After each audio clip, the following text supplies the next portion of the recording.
मित्रांनो, तुमचं पुन्हा एकदा सुमिरित मराठी ह्या यूट्यूब चॅनेलवर स्वागत आहे. आजची कथा सुरू करण्यापूर्वी जर कोणी ह्या चॅनेलवर पहिल्यांदाच आले असाल आणि अजूनही सबस्क्राईब केले नसेल तर नक्की सबस्क्राईब करा. धन्यवाद. खांद्यावर घुंगूर चाबूक टाकून गोम्या कोळी झपाझपा चालला होता. तिन्ही सांज झाली म्हणून बिगिद्यानं नदी गाठायची होती. त्याच्या पाठीमागून मुस्काट वर करीत त्याचा हल्या तरातरा चालला होता. इतर कोयांना आपला पखालीचा रेडा हाणायला लागायचा, पण गोम्याचं शहाणं सुरतं जनावर धन्यामागनं सावलीसारखं यायचं. गोम्यानं हल्याला कधीच दावं बांधलं नव्हतं. दोघांचंही आयुष्य पखाल ओढता ओढता पाण्याच्या वाटेवरतीच गेलं. तीच पांद, त्याच दरडी, तोच पाणवठा आणि तीच बलुत्याची घरं. सारं काम वळणातलं, गाण्याच्या बैलासारखं. शेवटाची 4 घरं उरली होती. आया माया घुंगराच्या चापकाकडं कान लावून बसल्या असतील. शाणा हल्या बघता बघता दरड उतरला. वाघजाईच्या पात्रात गळाभर पाण्यात जाऊन उभा राहिला. गोम्यानं पैरण कमरवरती वर ओढली. खाली धोतर नव्हतं. पैरण आणि लंगोटी हाच त्याचा पोशाख. कमळीवर जेव्हा त्याच्या अक्षता पडल्या तेव्हाच तो धोतर नेसला होता. चैताचं रखरखतं ऊन असो, पावसाची कुडकुडती थंडी असू दे, अगर आकाडाचा बदा बदा गळणारा पाऊस, 12 महिने 13 काळ, गोम्या कोळ्याचा आणि हल्याचा एकच उद्योग, पखाल भरायची आणि पाणी ओढायचं. गोम्यानं पखालीवरचा डोल उचलला. त्याचं लाकडी तोंड पाण्यात बुडवलं. डुबुक डुबुक आवाज आला. एक डोल पखालीच्या डाव्या बाजूला ओतला आणि दुसरा उजवीकडं. कंबरडं वाकून त्याचं डावं उजवं सुरू झालं. दोन्हीकडं पाणी ओतलं की पखाल नीट बसून राहायची. दिवस मावळतीकडं झुकायला लागला तशी गोम्यानं गडबड केली. पखालीच्या पोटाची भकाळी भरली. हल्यानं अंग झाडलं. तशी पखाल ढेकर दिल्यागत डुब डुब डुब करू लागली. चल र करून गोम्या ओरडला. त्यानं घुंगराचा चाबूक हवेत वाजवला. तसा हल्या सर्कशीतल्या जनावरासारखा गोम्याच्या मागनं तमत चालू लागला. गावावर काहीही बिलामत येऊ दे, या दोघांच्या मात्र कामात फरक नव्हता. नदीकाठचं चारवाट बाटूक हसडून आणि येता जाता कुपाटीत मुस्काट घालून ओलं वाळकं खाऊन हल्या हत्तीगत माजला होता. गावात अनेक रेडे आहेत, पण हल्यासारखं कोणाला मानवलेलं नाही. त्याला शेता अवताची कटकट नसल्यानं जनावर फुगत गेलंय. तीच तऱ्हा गोम्याची सुद्धा. खेपा आटोपल्या की बलुत्याची घरं गाठायची. चतकोर चतकोर भाकरी गोळा करायची. एखाद्या आई माईकडून ताक मागून घ्यायचं. 4 भाकरी चुरडायच्या आणि उरलेलं गठुळं पाठीवर मारून घराच्या वाटेला लागायचं. ना शेताची मशागत ना अवताची भानगड. ह्या इसाव्यानंच तोही हल्यासारखाच भरलेला. गुडगुडीत शरीर, चिबडासारखे गाल, बारीक डोळ आणि फेंद्र नाक. रंग हल्यासारखाच काळा तुकतुकीत.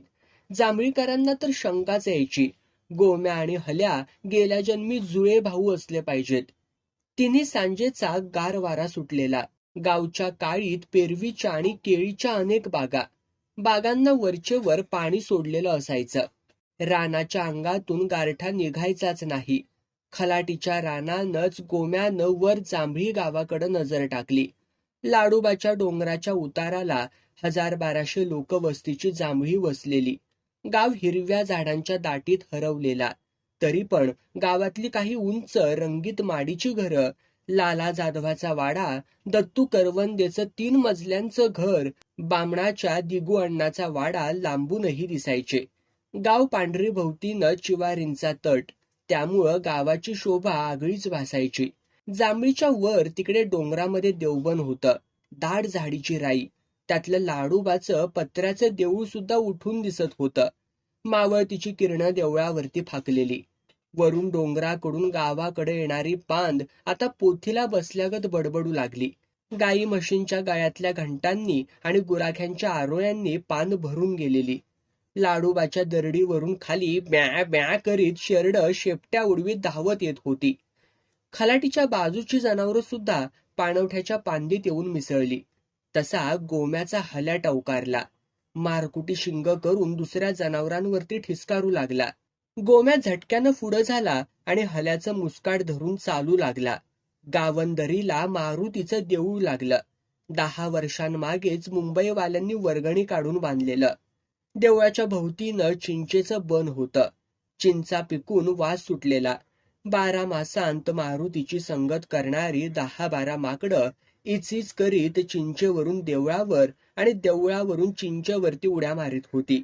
आपली लाल तोंड इचकीत गुराख्यांना भीती दाखवत होती. गोम्या तिरक्या वाटेनं गावाच्या उगवतीकडून वेशीपाशी आला. गावकुसाची भिंत जागोजाग ढासळलेली. भिंतीतली पांढरी माती दोही बाजूला उधळलेली. दगडं निसटून पडलेली. गाववेस आणि तिची कमान तेवढी अजून खणखणीत होती. जांभळी गाव जुनापुराणं आहे याची साक्ष सांगतच जणू वेस उभी ठाकलेली. हल्या वेशीतनं आत आला. मळगीवरती दादू यसकर बसलेला. चिलमीचा झुरका मारता मारता त्यानं गोम्याला हाळी दिली. यर तंबाखू खाऊन जा. दोघांनी तंबाखूचं बार भरलं. धनी थांबल्याबरोबर पाठीवरचं पखालीचं ओझं सांभाळीत हल्याही ताटकळून उभा राहिला. दादूचं रंजीस तोंड बघून गोम्यानं विचारलं, यसकर, लय काळजी दिसतायसा जणू. त्या धरणाचं सांगता येतंय का र गोम्या? का अजून काय व झालं? त्या खासदार शिंगाड्याचं उपोषण सुटलं म्हणते तिथं. त्याचं भूत कुठं मानगुटीवरनं उतरलंय अजून र. म्हणजे तेच काय कळना बाबा. आधी सांगावा देऊन ढगातनं इजबाई कोसळती का? तसंच धरणाचं बी हाय. कवा उरावरती बसल कुणाला ठावं. गुरुजी कुठं ती? बाजाराला गेल्या ती. मगाच्या यष्टीनं नाही आल्या ती. म्हणूनच टिकलूया हिथं. धरणाचं काय घडलंय कुणी सांगावं. गोम्याचा हल्या पवाराच्या आळीला गेला.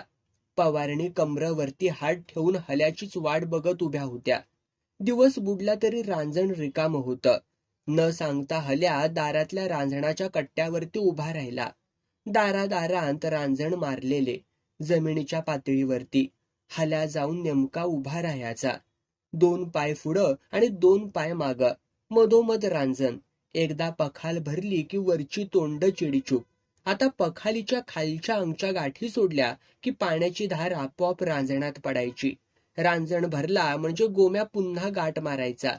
पखालीचं खालचं तोंड गप व्हायचं की हल्या चालला पुढच्या कट्ट्यावर. उरलेली घरं भरून झाली तेव्हा अंधार बुडूक झाला. गोम्या ओळीनं बलुत्याची घरं मागू लागला. चतकोर चतकोर भाकरी, चटणी, आमली चिमली भाजी गोळा करू लागला. लाडूबाच्या रानात 3-4 शिकारी देवबनातून फिरत होते.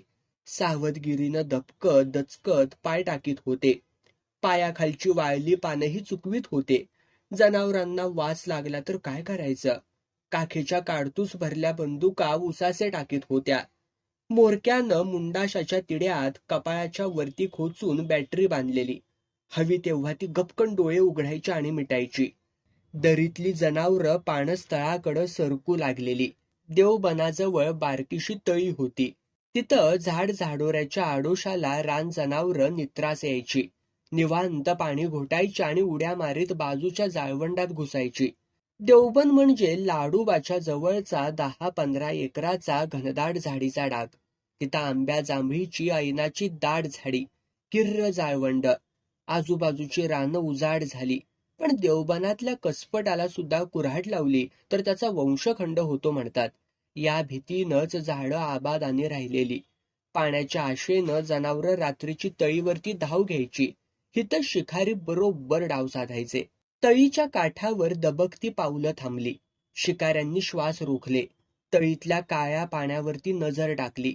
डोईची बॅटरी रानमांजराच्या डोळ्यांसारखी उघड झाप करू लागली. शिकारी बनाला वेढे घालू लागले. खळ्यातल्या बैलांसारखे. सळसळती झाडं, हलती पानं, दबकती पावलं आणि उसासणारी काडतुसं. इतक्यात झाडीत खसखसलं. शिकारी थबकले. जनावराला वास लागला. जाळवंडाच्या आडानं दण दण पावलं वाजली. दुसऱ्याच क्षणी ते धूड समोरच्या झाडोऱ्यात झेपावलं.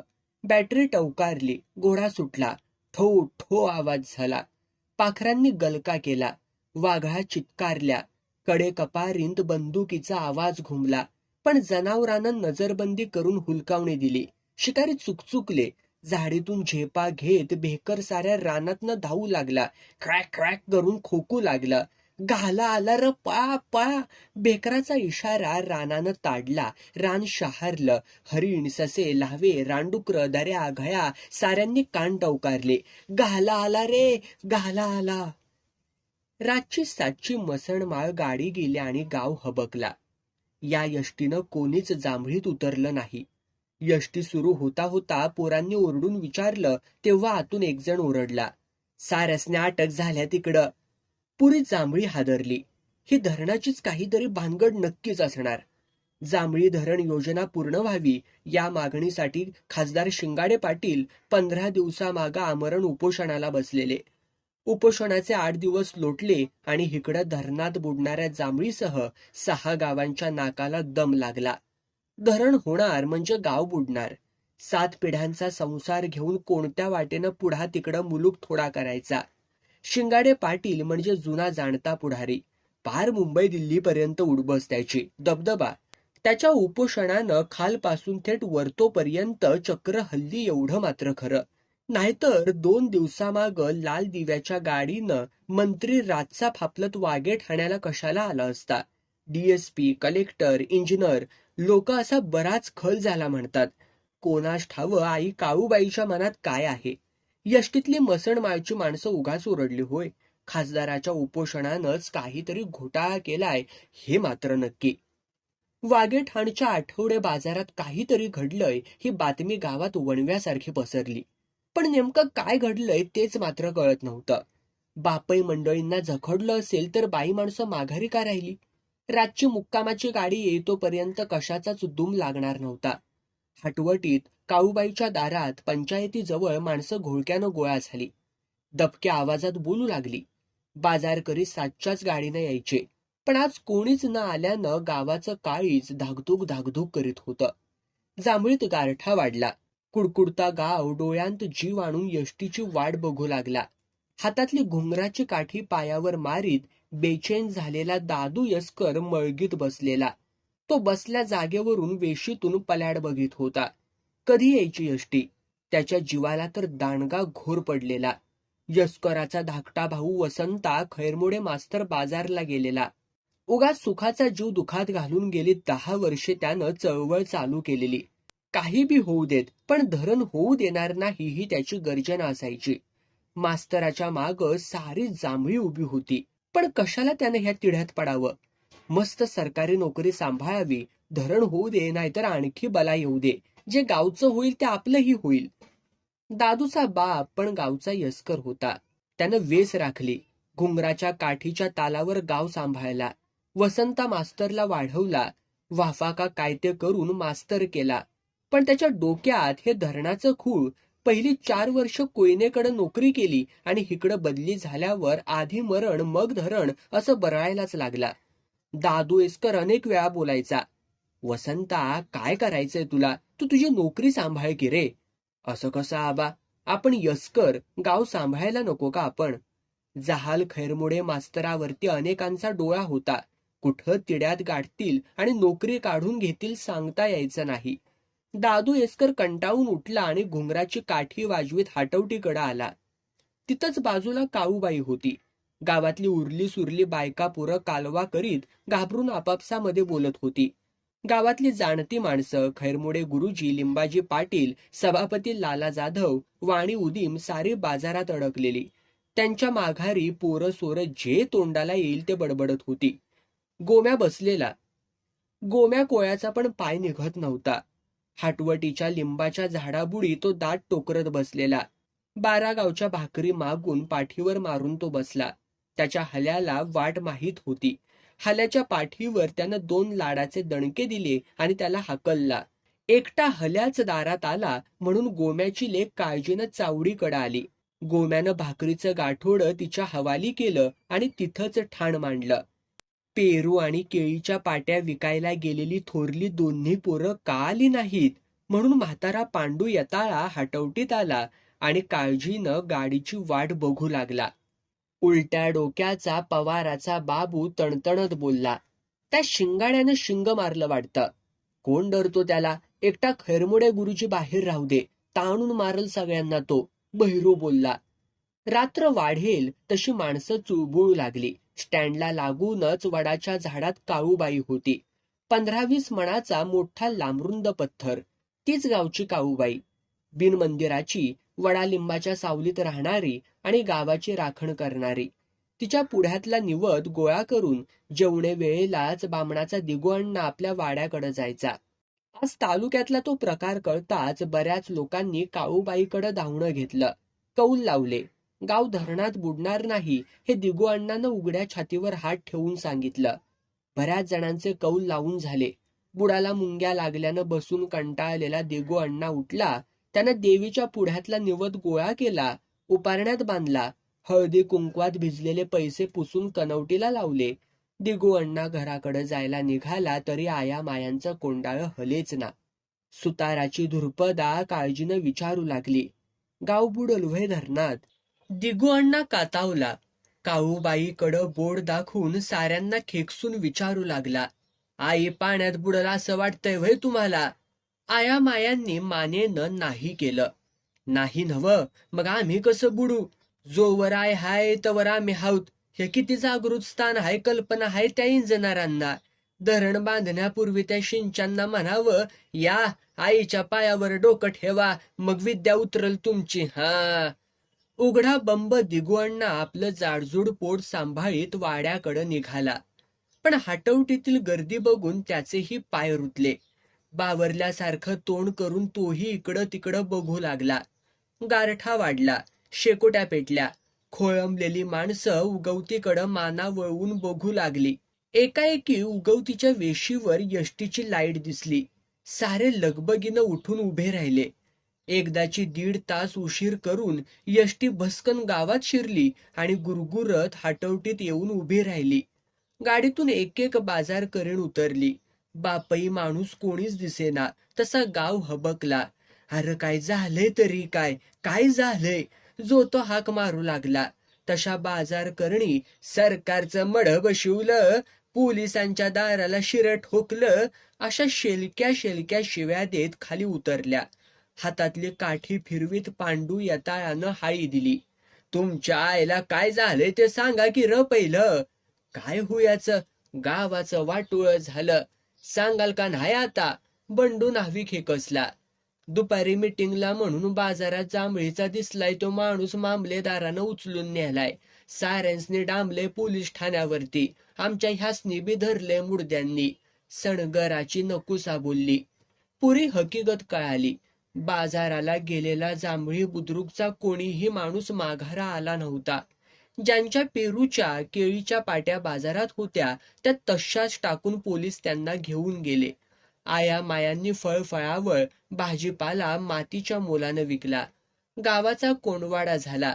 धरण काही चुकत नाही आणि मरण काही टळत नाही. कंबर मोडल्यावानी साऱ्यांनी खाली बसकण मारली.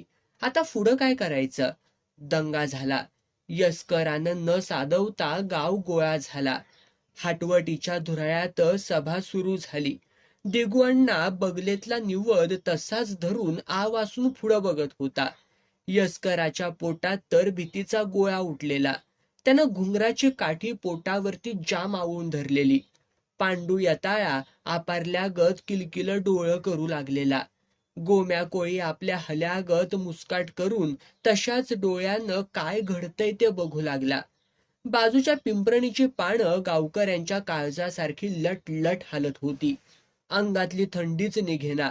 पवाराचा बाबू उठला आणि कोवळ्या मिशीवर ताव मारीत बोलला, रक्त सांडलं तरी चालल, एकाला 10 मुर्द पडू देत, पण धरण होऊ देणार नाही. उद्या सकाळी उठू आणि धरणाच्या जागेचा ताबा घेऊ. रागात वकू, पण माघार घ्यायची नाही. पाटलाचा दौलू बोलला. तरुणी पोरं तर हमरी तुमरीवर आली. बावरलेला पांडू म्हातारा बोलला, लेकोपा, त्या दत्तू सरपंचाला बोलवा, गाव बुडलं म्हणावं. पोरं सरपंचाच्या घराकडं पळत गेली आणि धापा टाकीत माघारी आली. म्हाताऱ्यानं विचारलं, का र एकटा आला? सरपंच कुठाय र? पोटा दुखतया म्हणतोया त्याच्या. गाव बुडायला लागलया म्हणून नाही का सांगितलं त्याला? दौलूनं विचारलं. तो म्हणतो जवा बुडल तवा बघू. सरपंचानं बंगला बांधला नव्हय वागठाण्यात. इकडं गाव मेलं तरी त्याच्या बंबुऱ्या मारी. पांडू यताळा उसासला. तो सरपंच कसला, तो तर गाव वैरी हाय. बाबू गरजला. कशाला त्या रेड्याला पिळायचं, किती पिळला म्हणून रेडा दूध दिल का व. सारेजण हळहळत होते. आज एकटे खैरमोडे मास्तर बाहेर पाहिजे होते. वाघानं सरकारच्या नाकाला दम आणला असता. घटकाभर माणसं गप झाली. त्यांच्या डोळ्यांपुढं 6 फूट उंच शेलकाट्या सावळ्या खैरमोडे गुरुजींची खादीच्या पेहरावातली मूर्ती उभी राहिली. खैरमोडे गुरुजी म्हणजे एक चालती बोलती आगच होती. 25 सालामागं शिंगाडे पाटील आणि वाघेठाणच्या पूर्वी दुष्काळी पट्ट्यानं जांभळी धरणाची पहिल्यांदा मागणी केली होती. तेव्हा नुकतेच गुरुजी कोयना भागातून इकडं बदलून आलेले. गुरुजींनी कोयनेच्या बुडीतातल्या भागात एका डोंगरावरच्या शाळेत मास्तरकी केलेली. पाणी अडलेलं आणि बुडालेल्या निम्म्या शिम्म्या वाड्या वर डोंगरावरती सरकून वसलेल्या.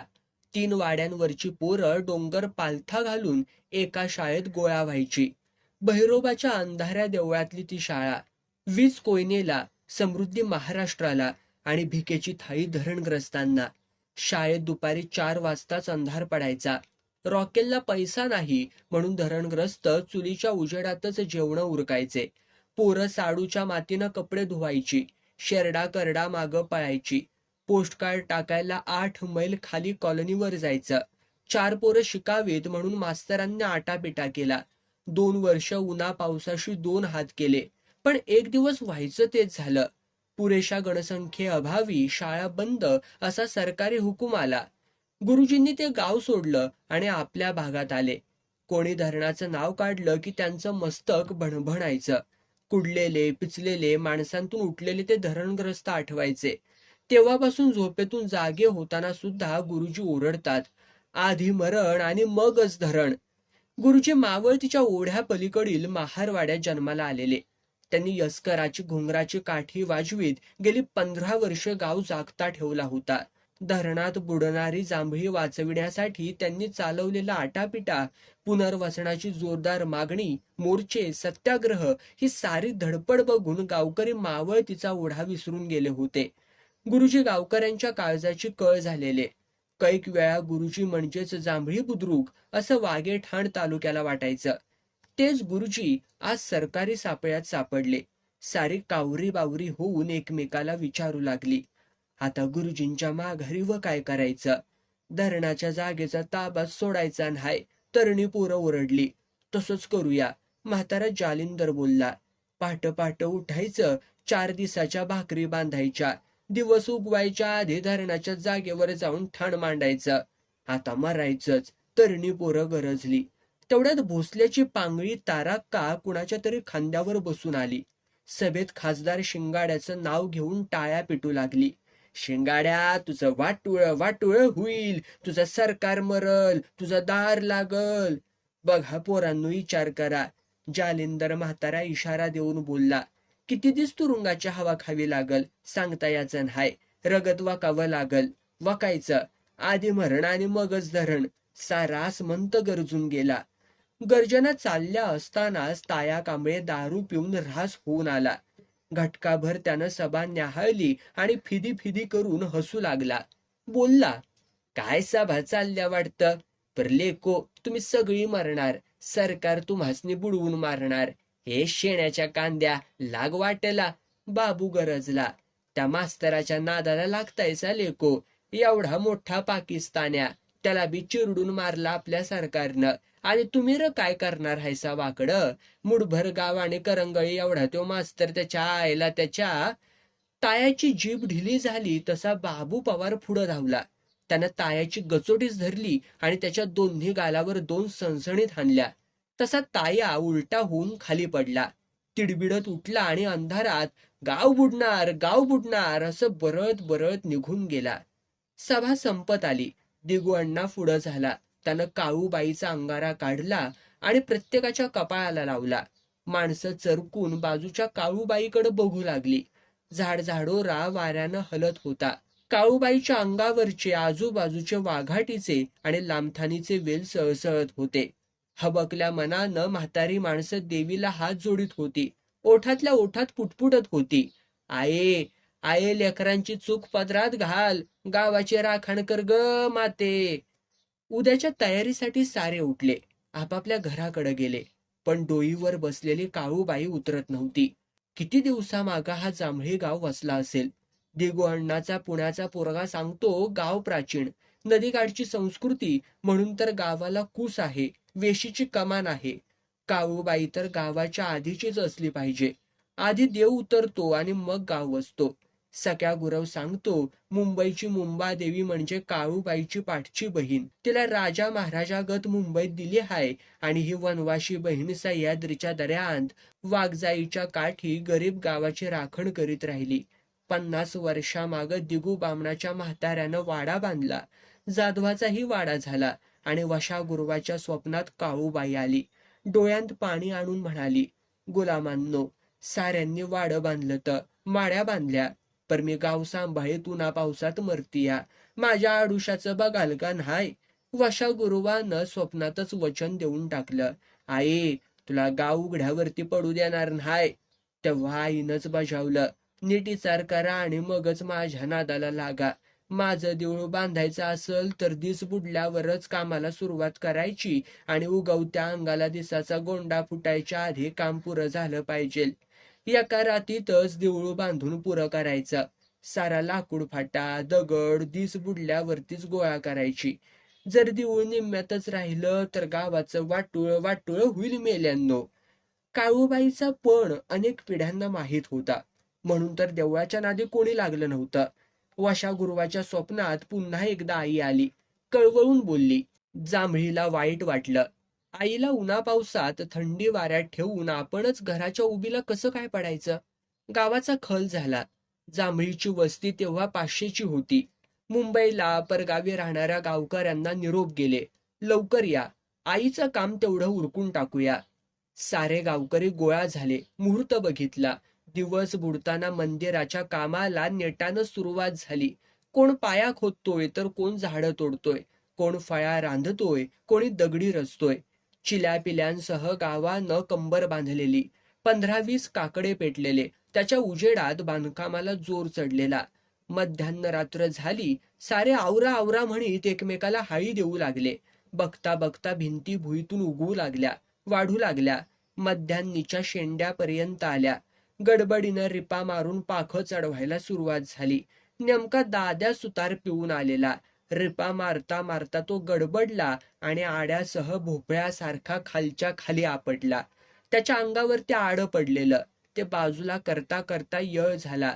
त्यातच दाद्याच्या पायाचं हाड मोडलेलं. पाय कसा बसा बांधून गावकऱ्यांनी त्याला बाजूला टाकला. दाद्या वरडत विवळत होता आणि देवळाचं काम न थांबता सुरू होतं. हात पाय खोरी टिकाव घाम काम एकच घायटा उडलेला. पण फुटकं नशीब जांभळीचंच. 40 भर कौलं छपरावरती पसरायची राहिली आणि डोंगराच्या शेंडीवरती येऊन सूर्य डोळं वटारून कामाकडं बघायला लागला. जांभळीची कंबर मोडली. हातातली बारदाणं पडली. घात झाला. माणसं मटामटा खाली बसली. आपापसात बोलली. झक मारल्या आणि काळूबाईच्या नादी लागलो. एक दिवस ह्या गावाची वाट लागणार. आजचं उद्यावर जाईल एवढंच, पण गावाचं मरण काय केल्या चुकायचं नाही. उणीपुरी 50 वर्ष झाली असतील या गोष्टीला. देवळाचं गाणं फिसकटल्यावरती वशा गुरुवाला काही मानवलं नाही. 2 वर्ष त्यानं अंथरूण धरलं आणि मसनवटीत गेला. गुरुवांना काळूबाई मानवेच ना. त्यांनी देवीची पूजा बंद केली. देवीकडं दिगू अण्णा बघू लागले. नंतर गाव सुराला लागला. तरण्या पोरांनी मुंबई गाठली. पोरं पोटपाणी पिकवू लागली. अशीच 10-20 वर्ष उलटली आणि जांभळी बुद्रुक धरणाचे ढोल वाजू लागले. गेली 25 वर्षे खैरमोडे गुरुजी आणि जांभळी गावावरच्या ह्या संकटावरती सामना करीत होती. गुरुजींना कोयनेतलं सारं आठवायचं आणि ते कळवळून सांगायचे. गाव पाठीवर घेऊन जाताना दिवसात चांदण्या मोजाव्या लागतील. आपल्या हालाला कुत्र सुद्धा विचारणार नाही. गुरुजींच्या आदेशासारखा गाव वागू लागला. त्यांनी बोलायचं आणि गावानं डोलायचं. दुबळ्यांना बळ आलं. सरकारशी असहकार सुरू झाला. गावात संपादनाच्या नोटीस आल्या. त्या कोणी स्वीकारल्या नाहीत. गुरुजींच्या नावाची एवढी दहशत होती की भूसंपादनाचे अधिकारी दबकत दचकत जांभळीत यायचे. त्यांच्या सोबतीला काळ्या पोलीस गाड्या असायच्या. तरीही जांभळीच्या आया माया गाड्या अडवायच्या. साहेब लोकांवर खेकसायच्या. आधी आमच्या अंगावरती गाड्या घाला आणि मगच मोजणी करा. आम्ही मरू पण धरण होऊ देणार नाही. पोलीस बंदोबस्तातच मोजणी झाली. त्यानंतर 3 वेळा सरकारी भूमिपूजन झालं. मंत्री आले, वाघजाईसाठी दगड रोवून गेले. पण त्यांच्या गाड्या दिशेनाशा झाल्या की गावची पोरं उद्घाटनाचं दगड उचलायची आणि पाण्यात नेऊन टाकायची. धरणाच्या कामाला प्रत्यक्ष अशी सुरुवात झालीच नाही. 10 वर्षामागं लाला जाधव जिल्हा परिषदेवरती निवडून गेला. त्याचं आणि खासदार शिंगाडेंचं सूत जुळलं. लालानंही गावाला 1000 आश्वासनं दिली. तेव्हा निम्मी जांभळी लालाच्या बाजूला होती. पाटबंधारे मंत्री आणून धरणाचं नव्यानं भूमिपूजन करायचं नक्की झालं. गुरुजींनी त्याकडं कानाडोळा केला. भूमिपूजनाला मंत्री, खासदार शिंगाडे पाटील आणि दुष्काळी भागातली बरीच माणसं आली. जंगी सभा झाली. उद्घाटनाच्या वेळी सुवासिनी मंत्र्याला ओवाळायला पुढं झालेल्या. त्यात जाधवाची आवडाबाईही होती. मंत्र्यानं पूजा सुरू केली. त्याच्या हाती पूजेचं ताट होतं. भटजी मंत्र म्हणत होता. आवडाईनं एकवार वाघजाईकडं बघितलं. झाडात दडलेला जांभळी बुद्रुक गाव बघून घेतला. तिच्या डोळ्यात पाणी सरसरलं. पाण्यात काळूबाई बुडत होती. घरं ढासळत होती. डुमणारी जनावरं गटांगळ्या खात होती. आवडाईला सहनच झालं नाही. तिनं पूजेच्या ताटावर पायाची ठेप मारली आणि ताट हवेत उधळलं.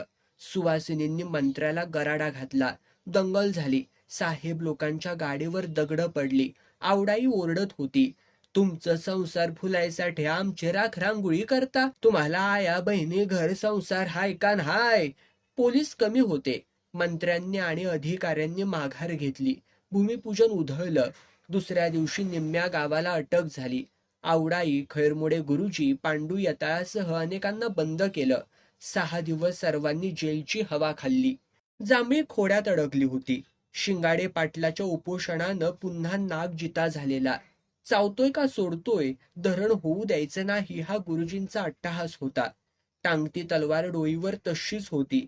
प्रत्येक बाबीत गावाची कोंडी झालेली. जांभळीपासून वरच्या भागाचा रस्ता नीट होईना का तर आज ना उद्या धरण होणार. रस्ता पाण्यात जाणार. नवा बांधायचा कशाला? 10 वर्ष मराठी शाळेची पडकी भिंत तशीच आहे. गुरुजींनी उसाच्या पाल्यानं ती कुडून घेतली एवढंच काय ते. वरच्या वाघजाई खोऱ्यासाठी जांभळीला एक सरकारी दवाखाना मंजूर झालेला. पुन्हा तो रद्द झाला. साऱ्यांचं मूळ एकच, धरण. गंजल्या पिचल्या जांभळीकरांच्या कानावर धरण हा शब्द पडताच सारे नागासारखा फणा काढतात. जांभळी हे सुखानं नांदतं गाव. हितली खलाटीची जमीन शेलकी. माणूस पेरला तरी तो उगवावा अशा पोताची. पेरूच्या फळांनी फांद्या मोडून पडतात. केळीचे घड बळकट मेंढ्यांना आवरत नाहीत. हितले शेतकरी केळी, पेरू वागेठाणच्या बाजारात विकतात. काही जण तर पार आंबेपूर ते पुण्याच्या बाजारातही हितला माल नेतात. खुळखुळता पैका करून माघारी येतात. हितल्या बागांत महारवाड्याला, मांगवड्याला चांगली मजुरी मिळते. आलुत्या बलुत्यांची चंगळ आहे. डोंगर उतारावरची कातोड्यांची आणि महादेव कोळ्यांची केंबळाची घरंही हितल्या रानवाऱ्याशी एकरूप झालीत. ही नांदती घरं.